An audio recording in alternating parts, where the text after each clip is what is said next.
Hey, hi everyone. Welcome to today's webinar. So for today's session, we are talking about trading psychology and some tips and tricks on how to overcome your emotions when it comes to trading.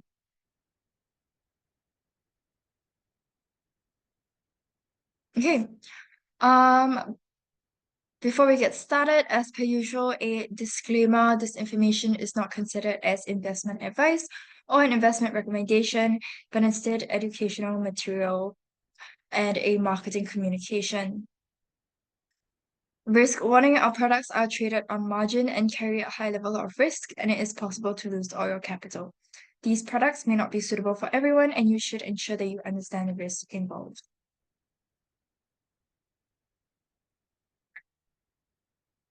Okay, I'm Melanie, and I'll be your speaker for today.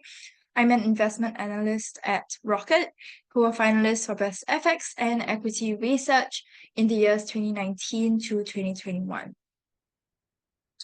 Okay, so here is our agenda for today. We'll talk about what exactly is trading psychology, revenge trading and how to overcome it, and setting targets, and lastly, do you have a trading plan?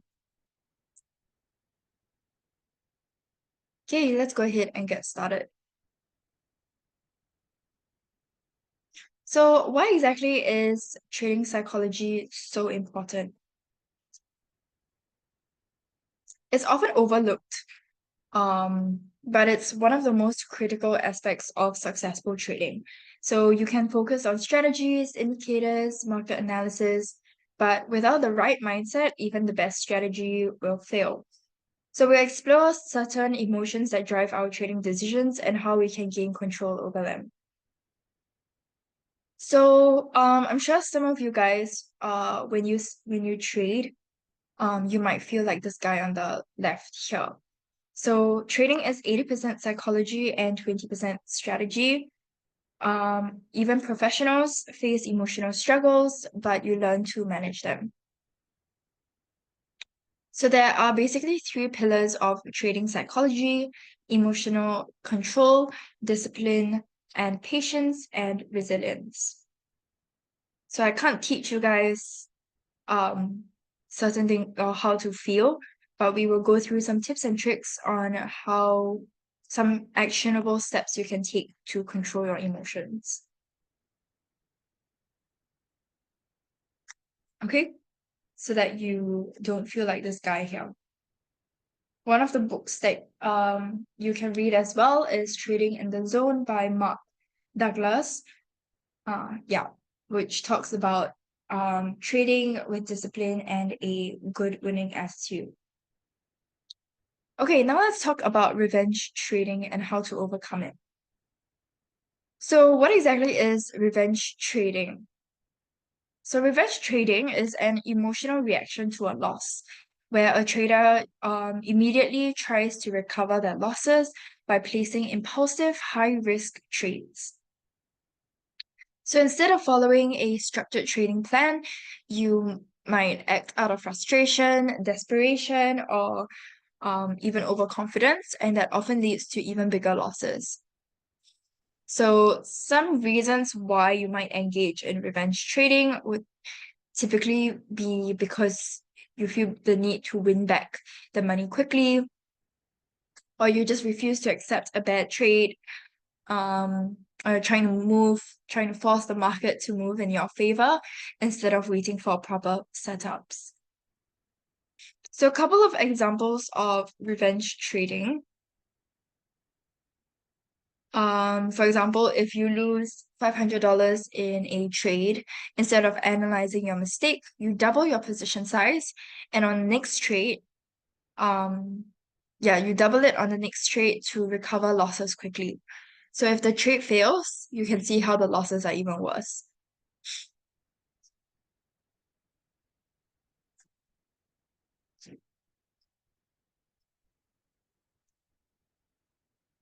Okay, so next, let's talk about setting daily and weekly targets.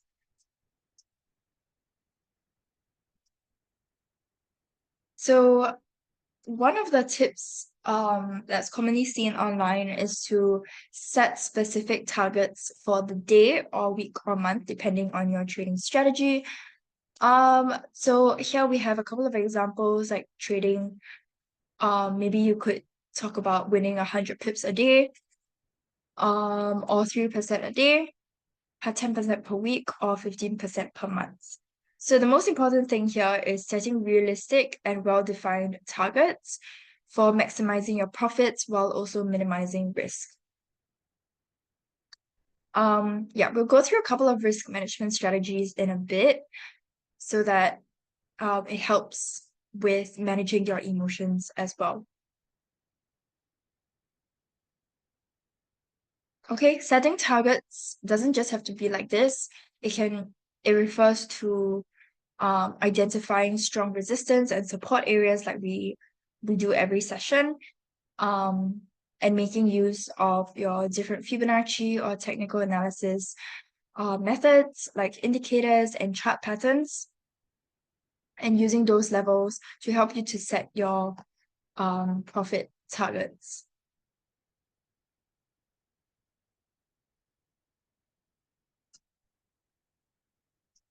Okay, next, do you have a trading plan?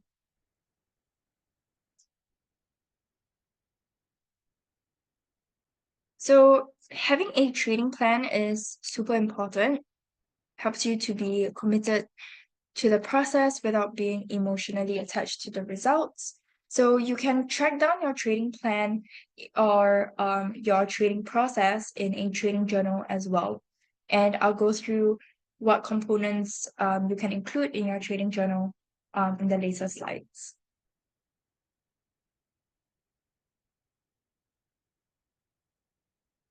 Okay, so obviously, trading psychology refers to the emotional and mental factors that influence a trader's decisions and behavior in the market. It encompasses aspects such as discipline, patience, emotional control, and the ability to manage risk effectively. So, how do you overcome your emotions? Like we talked about earlier, having a trading plan. So, this helps with consistency, helping you to make objective decisions, and risk management. So, let me talk a bit more about this. So basically, by outlining how much risk you're willing to take on each trade, where to set stop loss orders, and when to take profits, so on and so forth, you can implement proper risk management techniques and limit potential losses while preserving your trading capital. Focus on discipline, confidence, and evaluation and improvement. Okay, so let's dive into some actual actionable steps that you can take to help with risk management. Okay, so in order to manage a trade, it's important for us to understand what exactly a trade consists of. So we'll introduce the basics of risk management here really briefly. We have a whole 4-part series on different trade management techniques, but I'll just briefly touch on each part in this session. And if you have any questions, just pop them into the chat. Okay. So of course you have the usual entry, stop loss orders, take profit orders. You also have break evens, partial profits, idea invalidation, trading stop losses, and diversification. So these are all of the methods that you can use to manage your trade, and also are some risk management techniques. So why is trade management important? Firstly, it controls risk. So certain trade management strategies, such as your stop loss orders and position sizing, helps traders to limit their potential losses and manage overall risk exposure. Next is to maximize profits. So take profit orders and trading stops obviously helps traders to lock in profits, and also maximize returns. Next is managing emotions. So the discipline and structure that trade management techniques provide can help you to stay calm and rational even in volatile markets. So this can prevent impulsive decisions like what we mentioned earlier, revenge trading, which can be driven by fear or greed. Next is improve trade efficiency. So having a well-defined plan helps you to make faster and more informed decisions so that you avoid the cost of time of having to constantly monitor and adjust your positions. And increase consistency, that's pretty straightforward. Okay, so let's take a look at this example first. So the red area shows a strong resistance area because it's in line with two swing highs where price has reacted off of it twice. Next, if our strategy requires us to have a fixed take profit of 100 pips, we'll place a target beyond this strong resistance area. So let's see how this plays out. Okay, here you can see price shot up, missed our profit target by a few pips before reversing back down. And the reason for this is because price tends to reverse off of big areas of resistance and support.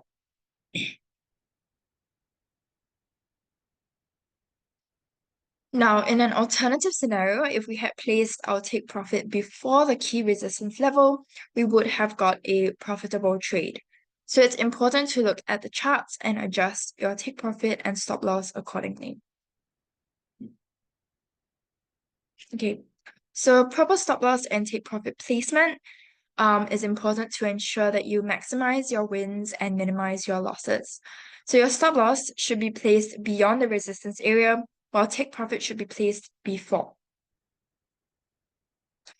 Now, in this example, we are going in for a sell, which is why our take profit is below.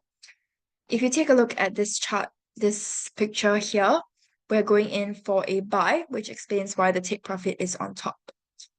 On this slide, we're talking about Fibonacci confluence, which is basically when two or more Fibonacci levels line up in the same area.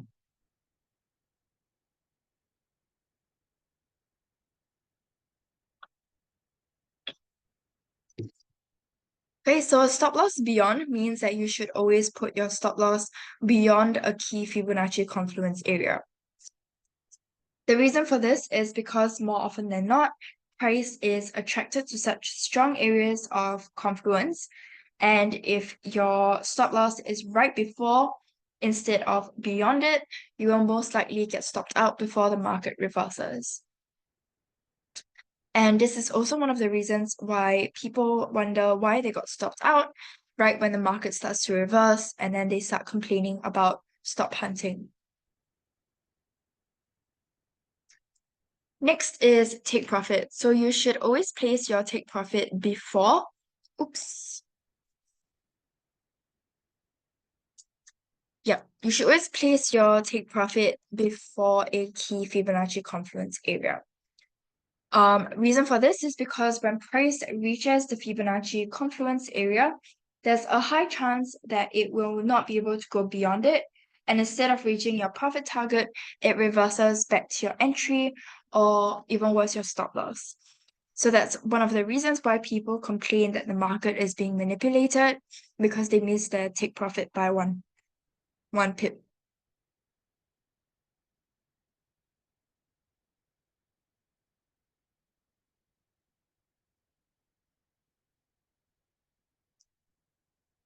Okay.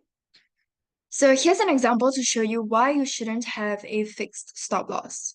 So here we have a support level with two swing lows in line with another, and price has bounced off this support level, and we are expecting it to continue to rise to the swing high resistance.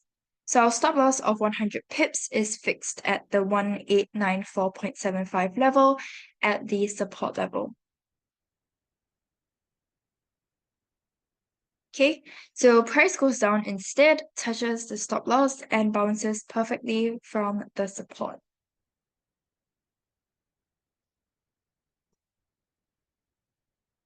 What we should have done instead was to place our stop loss slightly beyond the key level of support or resistance so that we're not stopped out at the support because price tends to be attracted to key levels of support and it might bounce off of them.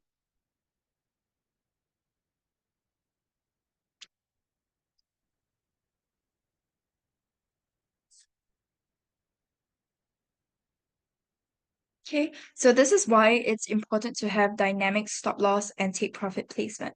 So a dynamic stop loss is a trading strategy that's used to manage risk, in which the stop loss level is adjusted dynamically based on market conditions. Oops. Okay, can you guys see my screen? Okay, should be fine. So,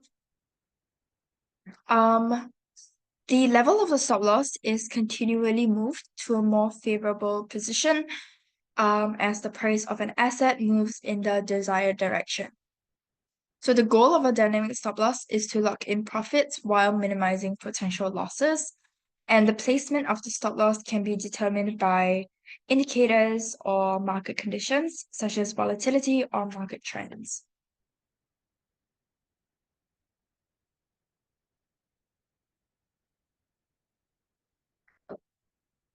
Okay, should be still pretty straightforward, but if you guys have some more any questions, just pop them into the chat. So I'll go through a couple of examples now. I think we have quite a few examples to cover, but I'll just very quickly go through them. So here's a simple example to demonstrate the dynamic stop loss. Here we have a swing high resistance at the stop loss, and we've placed a take profit at the swing low support. So price has bounced off nicely off the support level, the 86.721, and we're expecting it to reverse off the entry at the 87.819, in line with the 100% Fibonacci projection level, which is over here.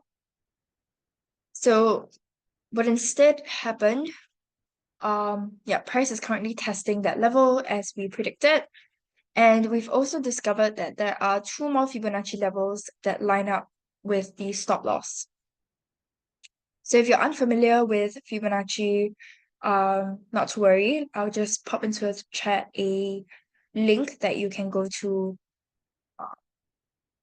I'll do that in a bit. Link that you can go to watch or to watch a couple of free YouTube videos, or just to read up a bit on the Fibonacci techniques that we use.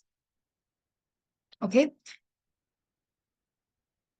So instead of putting our stop loss exactly at the Fibonacci confluence area, like in this slide, this slide here, we want to move it to beyond the confluence area instead because of this reason.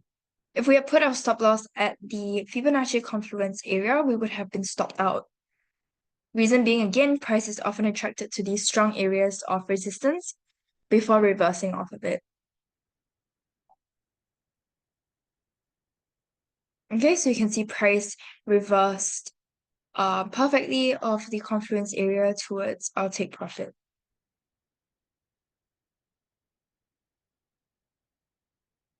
Now, another example, we expect price to bounce off our entry at the 87.625 at the pullback resistance in line with the 78.6% Fibonacci retracement. Okay, so price has hit our entry and has reversed nicely off of it and is currently heading towards our take profit. Okay, you can see it's still testing that area. Our take profit is also in line with a 78.6% Fibonacci projection. So it should be projection, not retracement here. Okay. Projection, because here we are using the a different tool than the retracement. So that's an error there.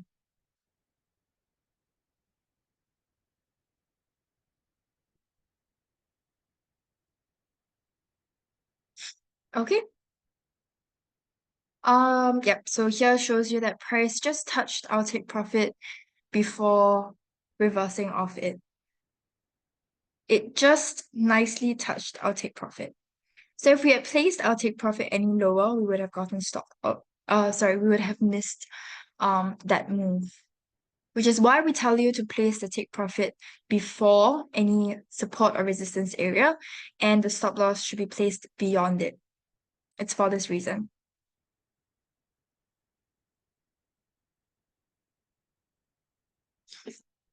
Okay, really quickly, our last example to go through. Um, so again, we have two different Fibonacci levels lining up at our take profit, and we have price moving in this descending trend line. So price recently broke out of this descending trend line, so we're expecting it to continue towards the take profit.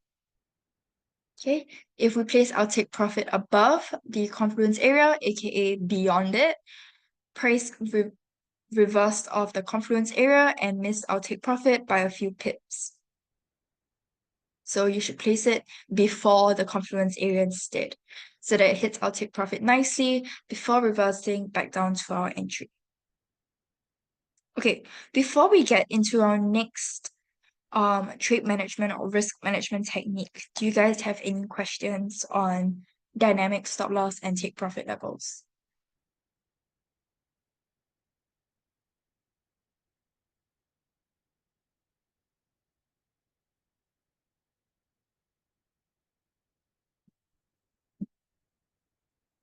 No? Great.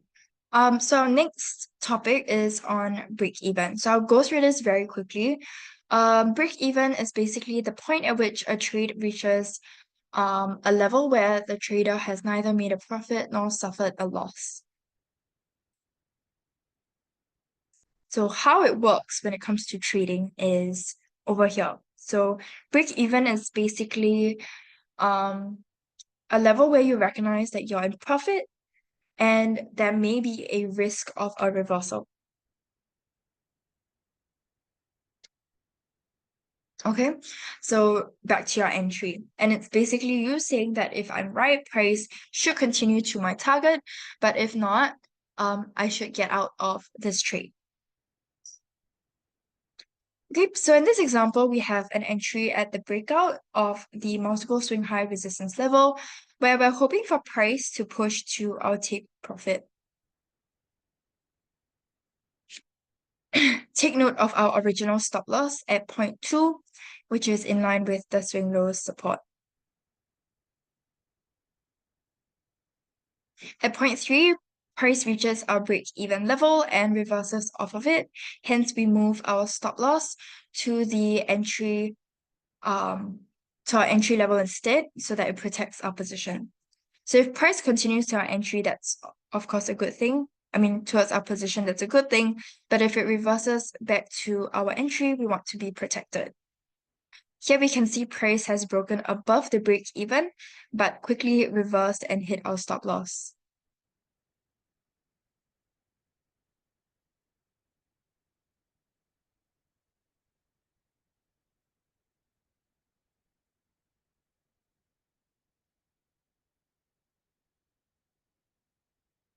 Okay. I think that's pretty straightforward. So I'll move on to the next risk management technique. Like I said, I'm just going to be touching very briefly on each risk management technique because that's not really the purpose of today's webinar. Just want to give you guys a run through of the different risk management techniques that you can take so that it helps you to control your emotions and also helps with your trading psychology as well. Okay, so the next risk management technique is partial profit. So it's pretty self-explanatory, which so I'm not gonna go through this entire slide. So it's typically used when there is a strong resistance area and you're unsure if price will rise to your take profit. So let's look at the first example. Here you can ignore the Fibonacci if you don't really understand it, but here we have two Fibonacci levels lining up at this middle area here, which is in line with a swing low. Okay, it's not just a swing low, it's also a pullback level. So we're expecting prices to pull back or retrace back to this level here. So we're expecting prices to rise to our take profit, but because of this resistance area and the Fibonacci confluence area, we might see a bit of reversal here. Okay, so price reacted off the strong resistance area as we expected, and reversed off of it instead of heading towards our take profit. But because we placed a partial profit here, we were able to get out of the trade with still at least some profits.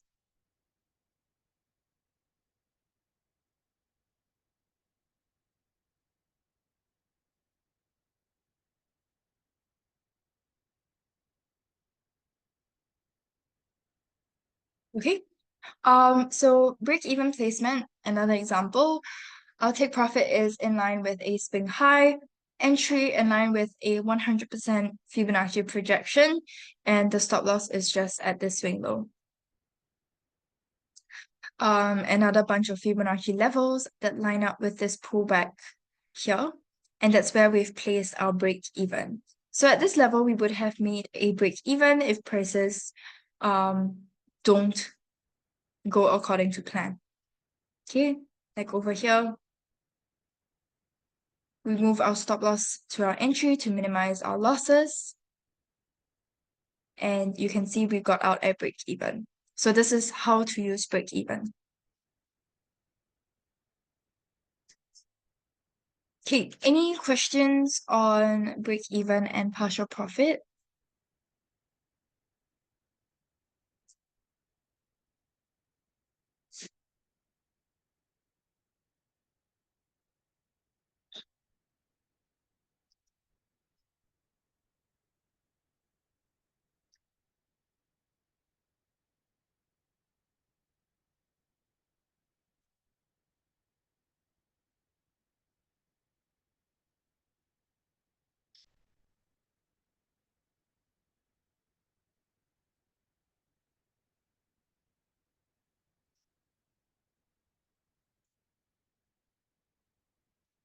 Okay, so lastly, is this last? Okay, this is not last yet. But this is another risk management technique, which is idea invalidation. So it's quite self-explanatory. You can read this slide if you want, but it's basically the idea or the process of evaluating a potential trade and determining if it should be disregarded or acted upon. Okay, so you have an initial idea. Um, so you have an initial idea, and then your it's usually placed. The idea invalidation level is usually placed at your stop loss. So previously with break even, you place it at your take profit, or you move your entry to your take profit level. So in this case, your idea invalidation is placed before your stop loss. Okay, and that's what we mean by the initial idea. And then if it doesn't work out, you're getting out of the trade ASAP. Okay, so the entry, here we are going in for a sell entry, hoping for price to drop all the way down to our take profit. You can see the take profit is over here. Okay, oops. Yeah, sorry about that. So here is where you start to idea invalidate. So you want to admit you're wrong and move your take profit to the entry. So this hopefully gets us out of a losing trade. And it also allowed us to get out of the trade at break even before price rose further. So I'll go through an actual example here.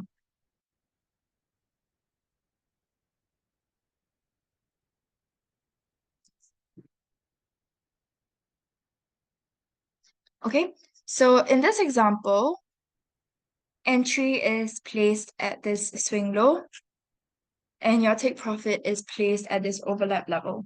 And I have a 50% Fibonacci retracement.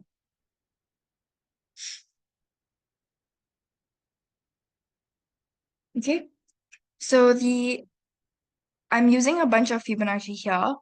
I'm basically using two Fibonacci retracements, and I have a minus 27 and a 127 level that lines up at the bottom here.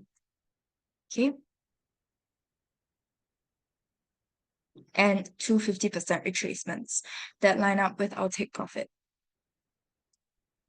So I place my stop loss right below this confluence area and the idea invalidation right at that level there. Okay, so you can see we're expecting prices to continue upwards, but since it hit our entry and it continued downwards, I want to quickly move our stop loss or take profit to the entry instead. Okay, so that got us out at break even. Here. So your idea in validation is always placed quite close to where your stop loss is at. And you can make use of the different Fibonacci levels as well. So price would have stopped us out if we didn't make use of the idea and validation level.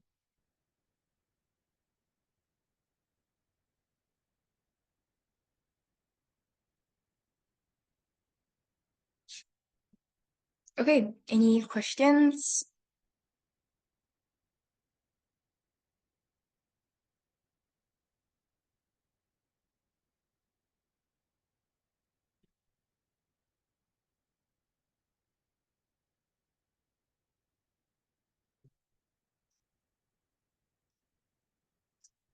Okay. If not, this is our last risk management technique that I'm going to be talking about for today, trading stop loss. So again, I won't be going through this entire slide, but it's basically a type of stop loss order that's set at a certain percentage or dollar amount away from the market price. Okay, so it basically follows the market price as it moves in favor of your trade.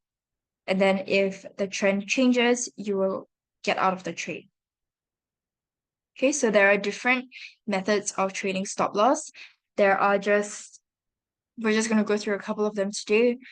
So we have the moving average, which is it's quite easy to understand. Parabolic star as well. Chandelier and ATR. You can also use support and resistance as well. Yeah. Okay, so starting with this first example here. Here we're using moving average. So price recently broke out of this ascending trend line. So it tells us that perhaps price is going to continue in a downtrend. So we're going in for a sell entry here. And price is also recently moved below the moving average indicator, which further supports our bearish analysis. So price continues below the moving average indicator. And once our trading stop loss is triggered, we get out of the trade. And it got us out before this happened. Similarly, if we're talking about trendline breakout, here we have prices moving in a descending trendline, right? It's the same chart as before, just using a different indicator. So on this trendline, again, we got stopped out at once price breaks out of that trendline. Similar concept for parabolic star. Once it breaks out, or actually once it starts showing you a different trend, that's already kind of a signal that the trend might change. Okay, but I guess when it truly crosses above the initial indicator, then that's kind of upside confirmation that it might continue upwards or the trend is changing. Okay, next, chandelier and ATR. This is also quite similar concept.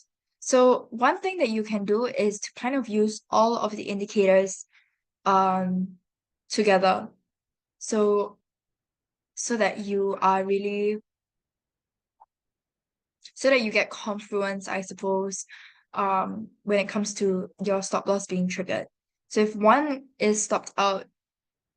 you're stopped out for one indicator, you could compare it with the other indicators that we've gone through as well, just for more confirmation. Okay, so here's an example. So this is the original. So the price is moving in an ascending trend line. Again, we're going for a sell entry because it's broken out of this ascending trend line. And if we use moving average, you can see prices moving below the indicator towards our take profit. Okay, Yeah, so trading stop losses also help you to identify breakouts. These are usually high volatility events. Price can spike up and reverse quite quickly. So stop loss can help you to manage your risk and protect capital, and also protect your profit. Okay, any questions on this point on trading stop losses? There are other, I guess, Fibonacci, and there are other indicators, I mean, that help you to measure your trading stop loss. The ones that we've gone through are just a couple of examples, but the concept is still about the same. Yeah, you just adjust it based on your own trading strategy.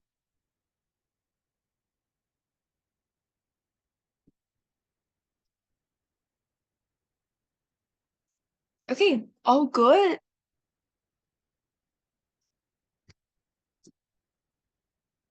If there are no questions, I'm gonna just jump into our last point.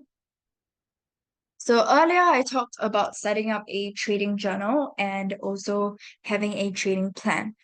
So this is one of the things that can really help you to manage your emotions when it comes to trading.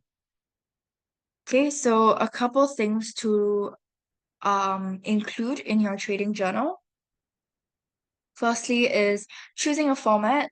So you can use a traditional physical notebook, or you can use a spreadsheet, a digital document, or there are specialized trading journal software as well.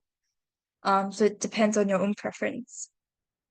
Next is deciding on the categories. So you can define the categories of information that you want to include in your trading journal. So some common categories can include your date and time of the trade, because you could be trading and the different time zones, and also during the different markets, right, which can also impact your trade. You can track down the trade symbols, entry and exit prices, position sizes, stop loss and take profit levels, trade duration, and of course your trade outcome as well. Um, if you want, you can also take down your trade rationale behind, you know, going in for the trade, market conditions at the time, and your emotional state. Capture trade details. So you want to make sure that you record any relevant information of each trade. And you should be quite consistent with this, and do it properly after each trade. Because as you would know, the market changes quite frequently and quite quickly.